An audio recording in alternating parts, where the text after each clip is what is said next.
Control ले पवित्र आत्मा।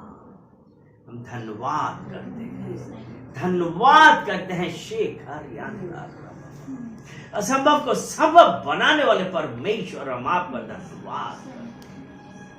शेखर यानी वो प्रभु है, वो प्रभु है, वो प्रभु है।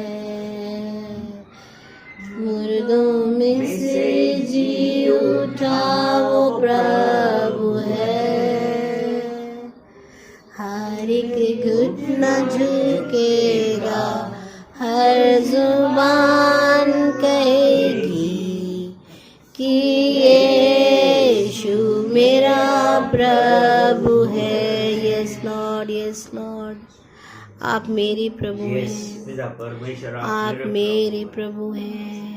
बोलिए प्रभु, आप मेरे प्रभु हैं। बांध के नरक उनकी ये बाबा क्योंकि हर एक घुटना टिकेगा। और यीशु मसीह के नाम के आगे हर एक घुटना टिकेगा। धन्यवाद। राजाओं का राजा है और परमेश्वर यीशु मसीह। हम धन्यवाद करते हैं, हम धन्यवाद करते हैं, धन्यवाद करते हैं। ओ जीसस, जीसस, जीसस। पिता परमेश्वर, प्रार्थना करते हैं प्रत्येक जन के लिए, उपस्थित हर एक जन के लिए, देखने वाले हर जन के लिए। ओ पिता परमेश्वर, हम धन्यवाद करते हैं, कहते हैं आप बढ़े और हम घटे। और जैसा कि वचन आपका कहता है, वचन से 46 कि आज का दिन 118:24 कि आज का दिन यहोवा ने बनाया और हम इसमें आनंदित हैं। पिता परमेश्वर, हम धन्यवाद करते हैं, धन्यवाद करते हैं पिता परमेश्वर इस दिन के लिए। और यीशु मसीह। भजन संहिता 46 और उसका 7वां वचन। भजन संहिता 46 और उसका 7 वचन कहता है, सेनाओं का यहोवा हमारे संग है, याकूब का परमेश्वर हमारा ऊंचा गढ़ है। सेनाओं का यहोवा हमारे संग है। और एक हम लोग एक गीत गाते हैं, उसमें यही है ना, सेनाओं का यहोवा हमारे संग संग है, याकूब का परमेश्वर हमारा ऊंचा गढ़ है। ऊंचा गढ़ है अर्थात जब वो परमेश्वर वो कह रहा है कि हम तुम्हारा ऊंचा गढ़ है। आज जब हम उस परमेश्वर की तरफ जाते हैं, और क्या ऊंचे गढ़ को कोई हिला सकता है? नहीं। और फिर उसने कहा है कि सेनाओं का यहोवा हमारे संग है। अगर आज यहोवा हमारे संग है, if God is with me who can be against me, अगर परमेश्वर हमारे साथ है तो हमारे विरोध में कौन हो सकता है? हालेलुया। आज जब हम इस बात का डिक्लेयर करते हैं, आज इस बात की घोषणा कर रहे हैं कि do not touch my anointed one, मेरे अभिषिक्त को मत छुओ, and do my prophets no harm. आज वो परमेश्वर आज जब हमारे साथ है, वो साथ में ये भी कह रहा है कि हमारे लोगों को मत छुओ। आज हम इस बात का धन्यवाद देते हैं कि वो परमेश्वर जिसको हम नहीं जानते थे, जिसके बारे में हम नहीं जानते थे, हमने सुना भी नहीं था, और वो परमेश्वर ने यिर्मयाह की पत्री उसका 1 अध्याय उसका 5वां वचन कहता है, तुम्हारे मां के गर्भ में आने से पहले मैंने तुम्हें चुन लिया है। क्या किया है? 1 और उसका 5।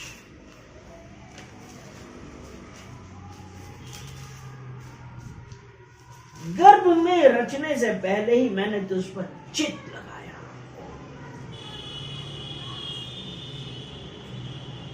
चित्त, before you were formed in the womb of your mother I have chosen you. चित्त लगाया है। आज हम लोग क्या करते हैं? हमारा एक आगे फोकस होता है ना, तो हम ये कोशिश करते हैं कि हमारे पास चित्त लगाया है। तो वो परमेश्वर जब हमारा कोई अस्तित्व नहीं था, हमारा दूर दूर तक पता नहीं था, लेकिन हमारे बारे में परमेश्वर की पुस्तक में लिखा हुआ था। इसलिए वो कहता है कि गर्भ में रचने से पहले मैंने तुझ पर चित्त लगाया है। और वो परमेश्वर जब उसने चित्त लगाया है, उसके बाद जब हम पढ़ते हैं चित्त लगाया, यानी कि अब परमेश्वर का फोकस कौन है? परमेश्वर का फोकस वो लोग हैं जिनके ऊपर परमेश्वर ने पहले ही से चित्त लगाया है। आमीन, आमीन। भजन संहिता 139, Psalms 139 और उसका 16 वचन, मैंने तेरे बेडौल तत्व को देखा। यहां पे जो अभी हमने पढ़ा यिर्मयाह 1:5 में कि मां के गर्भ में रचने से पहले मैंने तुझ पर चित्त लगाया, और जब हम मां के गर्भ में आए उस वक्त परमेश्वर कह रहा है कि मैंने तेरे बेडौल तत्व को देखा है। वो परमेश्वर जो हमारे बारे में हमारी रचना से पहले ही सब कुछ जानता है, वो ये कह रहा है कि मैंने तेरे बेडौल तत्व को देखा है। हमारा सिर्फ मां कंसीव करी, गर्भ में आए, क्या हमारा कोई रूप था? नहीं। उसका मैंने तुम्हारे बेडौल तत्व को देखा है। आगे कहता है, और सब अंग जो दिन दिन बनते जाते थे वे रचे जाने से पहले तेरी पुस्तक में लिखे थे। हालेलुया। वो परमेश्वर हम मां के गर्भ में आए, फिर हमारा डेवलपमेंट हो रहा है मां के गर्भ में। क्या कोई देख सकता है? क्या गर्भ में जाके आप देख रहे हैं कि कैसा निर्माण हो रहा है? लेकिन वो परमेश्वर कह रहा है कि तेरे सब अंग जो दिन दिन बनते जाते थे वो रचे जाने से पहले परमेश्वर की पुस्तक में लिखे हुए। वो परमेश्वर जो हमारा ऊंचा गाढ़ा है, आज हम लोगों से एक बार यही चाहता है कि हम उसकी आज्ञाओं का पालन करें, उसकी आज्ञाओं के अनुसार चले। वो परमेश्वर हमसे यही चाहता है।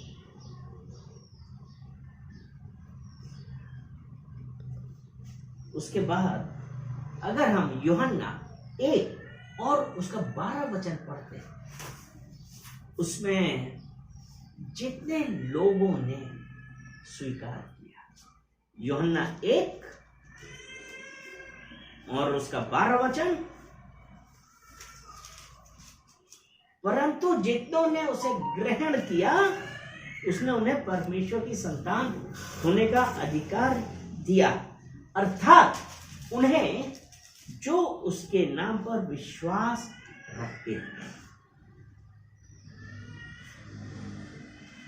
13 वचन है, वे ना तो लहू से, ना शरीर की इच्छा से, ना मनुष्य की इच्छा से, परंतु परमेश्वर से उत्पन्न हुए हैं, यानी कि जितनों ने यीशु मसीह को स्वीकार किया और उसके नाम का विश्वास किया, उनको उसने परमेश्वर की संतान होने का अधिकार दिया है। तो अगर परमेश्वर की संतान है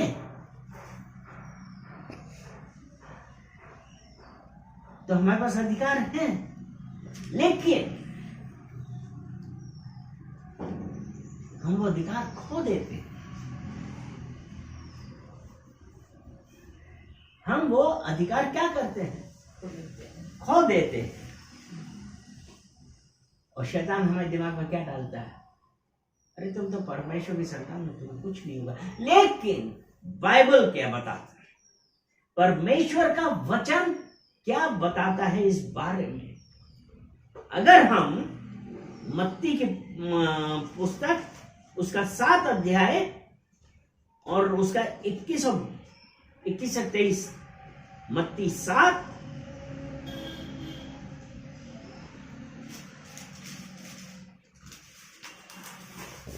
उसका 21 से 23 तक पढ़ें, उसमें ऐसा लिखा है, जो मुझसे हे प्रभु कहता है, उनमें से हर एक स्वर्ग के राज में प्रवेश ना करेगा।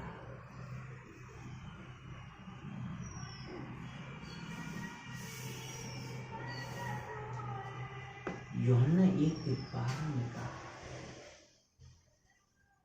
कि जितनों ने विश्वास किया, उसने उन्हें परमेश्वर की संतान होने का अधिकार दिया। उसने उन्हें परमेश्वर की संतान होने का अधिकार दिया। लेकिन यहां पे क्या कह रहा है? जो मुझसे हे प्रभु कहता है, उनमें से हर एक स्वर्ग के राज में प्रवेश ना करे। ये बात है।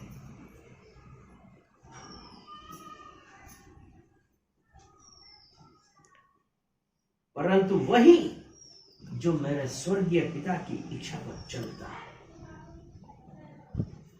कौन परमेश्वर के राज में प्रवेश करेगा? जो परमेश्वर की इच्छा पर चलता है।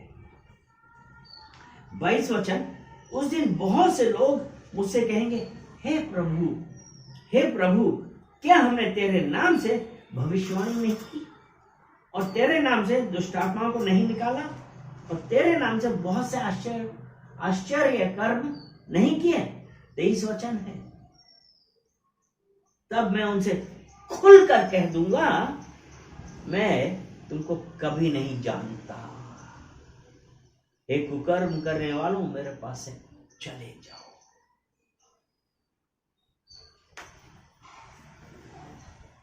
परमेश्वर का वचन आज हमसे साफ साफ हमको चेता रहा है, हमको बतला रहा है कि हे प्रभु कहने से हम स्वर्ग में प्रवेश नहीं कर सकते।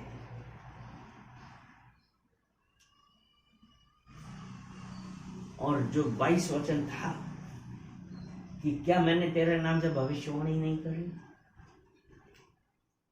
दुष्ट आत्माओं को नहीं निकाला, आश्चर्य कर्म नहीं किए?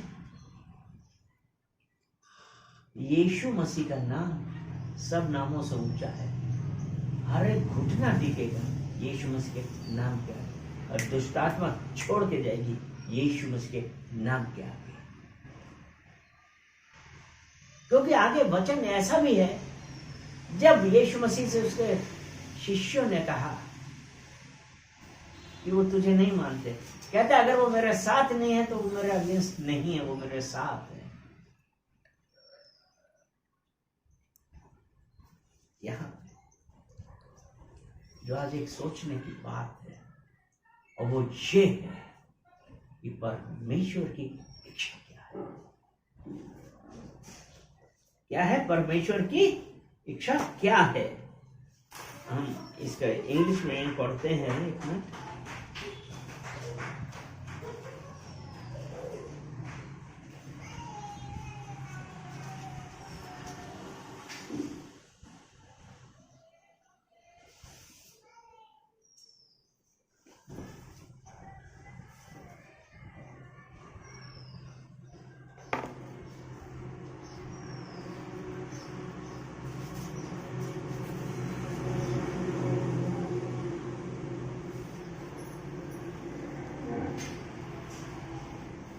यहाँ पे इंग्लिश वाले में लिखा है, and then I will declare to them I never knew you, अर्थात मैं तुम्हें नेवर न्यू यू, मैं तुम्हें बिल्कुल नहीं जानता, मैं कभी भी नहीं जानता।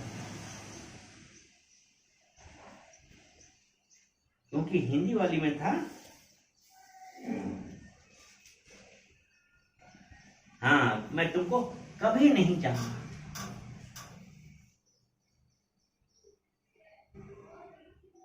ऐसा कैसे हो सकता है?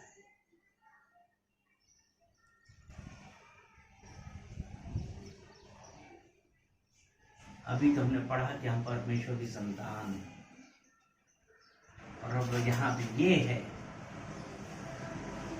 कि मैं तुम्हें नहीं जानता। आज जब हम उस परमेश्वर के पास आते हैं,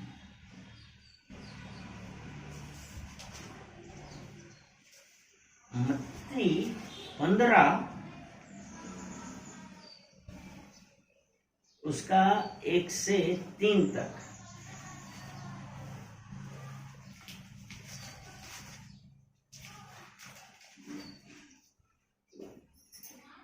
तब यरूशलेम से कुछ फरीसी और शास्त्री यीशु के पास आकर कहने लगे, तेरे चेले पूर्वजों की परंपराओं को क्यों टालते हैं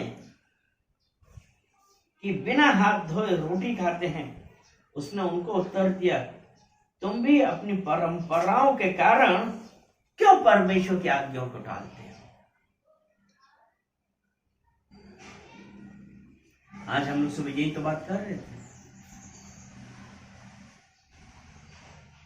यीशु मसीह ने उनको क्यों बोला कि मैं तुम्हें नहीं जानता, मैंने तुम्हें कभी नहीं जाना। अब लाख करते रहिए। अगर हम आज अपनी परंपराओं जो हमारे बाप दादाओं से चली आ रही हैं, उन परंपराओं से अपने आप को अलग नहीं करेंगे, पूर्ण रूपी से, संपूर्ण तरीके से यीशु मसीह के पास नहीं आएंगे, तब यही होगा, मैंने तुमको कभी नहीं जाना। हालेलुया। आज परमेश्वर हमसे यही चाहता है कि हम अपनी परंपराएं तोड़ें।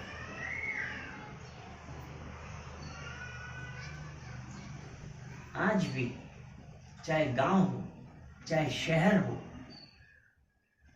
अगर हमारा परमेश्वर के साथ रिलेशन नहीं है, परमेश्वर के साथ संबंध नहीं है, तो हम परमेश्वर की बताई विधियों के अनुसार की जगह हम अपनी परंपराओं पे चलना चालू कर देते हैं।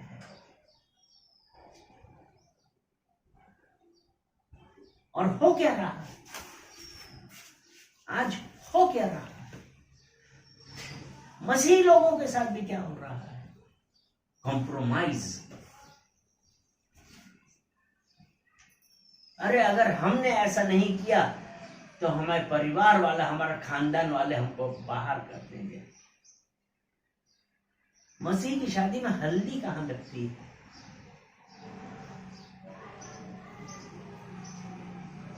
हो रहा है। हमारे परिवार की परंपरा है। क्या परमेश्वर इस बात से खुश है?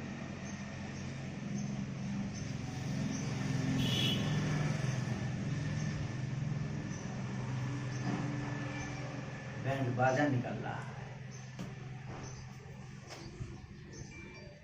वो परमेश्वर आज हमसे क्या चाहता है?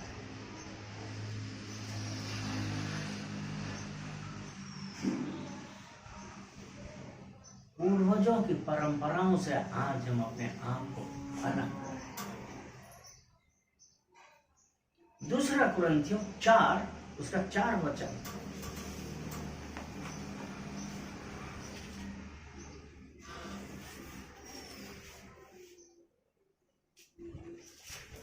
उसका 4 और उन अविश्वासियों के लिए जिनकी बुद्धि इस संसार के ईश्वर ने अंधी कर दी, ताकि मसीही जो परमेश्वर का प्रतिरूप है उसके तेजो में सुसमाचार का प्रकाश उन पर न चमके। यहाँ पे एक चीज आती है, इसमें ऐसा लिखा है इस संसार के ईश्वर में। और इस संसार के ईश्वर क्या है? हमारी परंपराएं हैं जो हमको अंधा।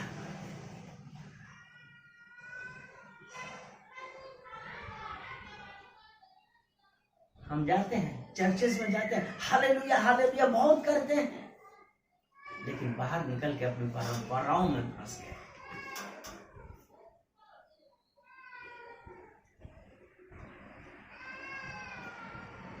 और परंपराएं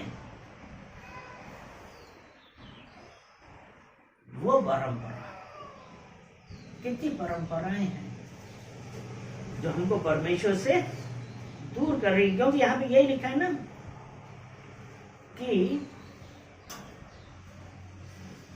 जब वो तीसरा वचन यीशु मसीह ने क्या कहा, 15:3 में यीशु मसीह ने क्या कहा,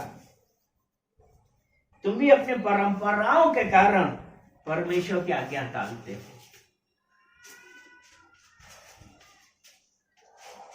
परमेश्वर ने कहा ऐसा मत करो, लेकिन नहीं, हमारी परंपरा उसके अनुसार हमको करना।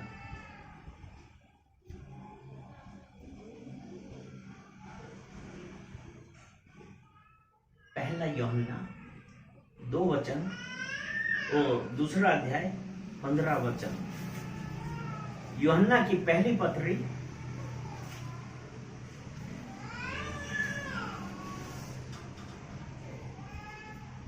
2 अध्याय 15 वचन। तुम ना तो संसार से और ना संसार में की वस्तुओं से प्रेम रखो। यदि कोई संसार से प्रेम रखता है तो उसमें पिता का प्रेम नहीं। परंपराएं, रीति रिवाज जो आज हमारा बंधन हो। 30 अध्याय यशाया 29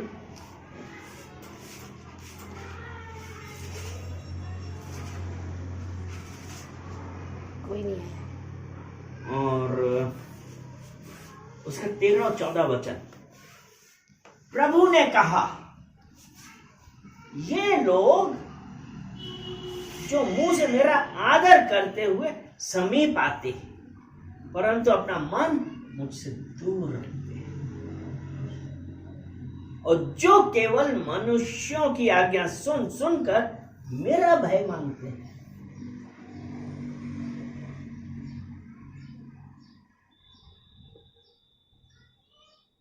यानी कि प्रभु ने कहा, ये लोग जो मेरा आदर करते हैं, समीप आते हैं, परंतु हमारे अंदर परमेश्वर का भय नहीं है। यानी कि मन तो हमारा दूर है, हम अपनी परंपराओं की वजह से। आज कितने लोग हैं, हम कलीसिया जाते हैं, क्या हम परमेश्वर के पास पूरे तरीके से पहुंचे हैं कि हम सिर्फ दिखाने के लिए पहुंचे? मेरा कहा ना, मुंह से नाम तो लेते हैं लेकिन हृदय से मुझसे दूर है। उसके बाद है जो मनुष्यों की आज्ञा सुन सुनकर मेरा भय मानते हैं। परमेश्वर से डरो, परमेश्वर से डरो, लेकिन सुन सुन के अंदर से अभी भी नहीं, क्योंकि आज भी अपनी इच्छाओं के दास है। परमेश्वर हमसे यही चाहता है कि हम जब उसके पास आए तो संपूर्ण मन से आए। यिर्मयाह 17 अध्याय उसका 5 वचन। यिर्मयाह 17 अध्याय और उसका 5 वचन। यहोवा जो कहता है, श्रापित है वह पुरुष जो मनुष्य पर भरोसा रखता है और उसका सहारा लेता है, जिसका मन यहोवा से भटक जाता है। श्रापित है। रीति रिवाजों में रह के जब हम चलते हैं, हमने परमेश्वर की जगह क्या किया? मनुष्यों की ओर भाग रहे हैं कि शायद हमारा छुटकारा हो।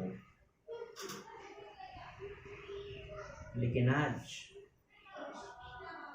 वो परमेश्वर ये चाहता है कि हम संपूर्ण रूप से उस परमेश्वर के पास आए। वो हमको हर कष्ट से मुक्ति दिलाएगा। भजन संहिता 34, भजन संहिता 34 और उसका 17 वचन। धर्मी दुहाई देते हैं और यहोवा सुनता है और उनको सब विपत्तियों से छुड़ाता है। किससे छुड़ाता है? सब विपत्तियों से। उसका 19 वचन कहता है, धर्मी पर बहुत सी विपत्तियां पड़ती तो हैं, परंतु यहोवा उसको उन सब से मुक्त करता है। आज परमेश्वर यही चाहता है कि हम मनुष्यों की ओर ना देखें, हम किसको देखें? परमेश्वर को। क्योंकि भजन संहिता 121 उसका 1 और 2 वचन देखते हैं क्या कहता है। भजन संहिता 121 और उसका 1 और 2, मैं अपनी आंखें पर्वतों की ओर लगाऊंगा, मुझे सहायता कहां से मिले? मुझे सहायता यहोवा की ओर से मिलती है, जो आकाश और पृथ्वी का करता है।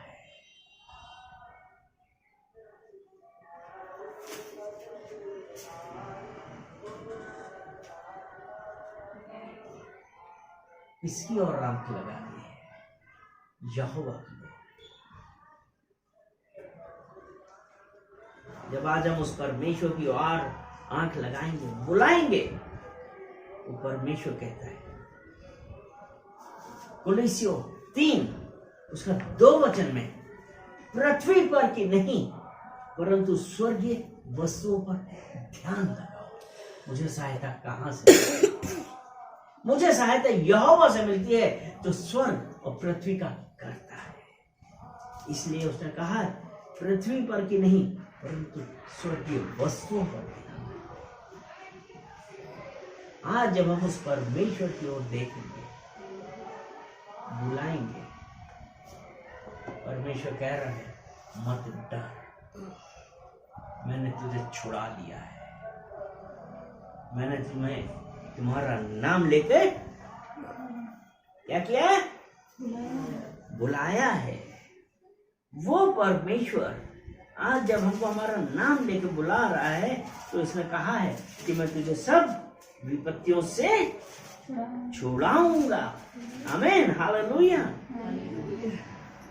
इसलिए यशायाह 41 उसका 10 वचन कहता है, मत डर, क्योंकि मैं तेरे संग। इधर उधर मत ताक, क्योंकि मैं तेरा परमेश्वर हूं।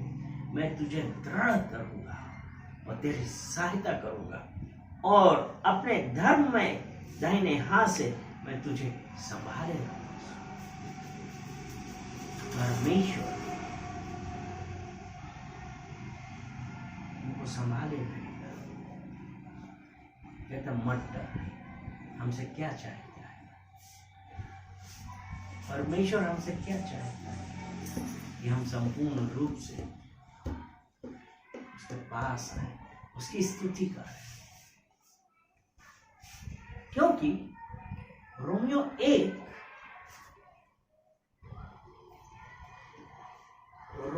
1 उसका 18 वचन,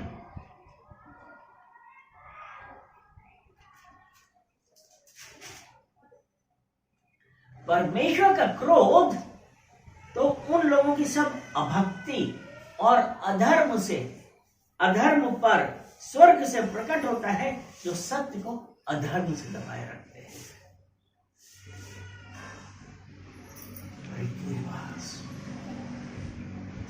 हम एक तरफ ये कहते हैं कि हम परमेश्वर को जानते हैं, लेकिन सत्य को हमने क्या किया?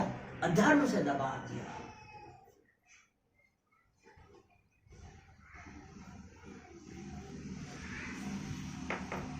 इस कारण कि परमेश्वर को जानने पर भी उन्होंने परमेश्वर के योग बड़ाई और धन्यवाद ना किया, परंतु व्यर्थ विचार करने लगे, यहां तक कि उनका निर्बुद्धि मन अंधेरा हो गया।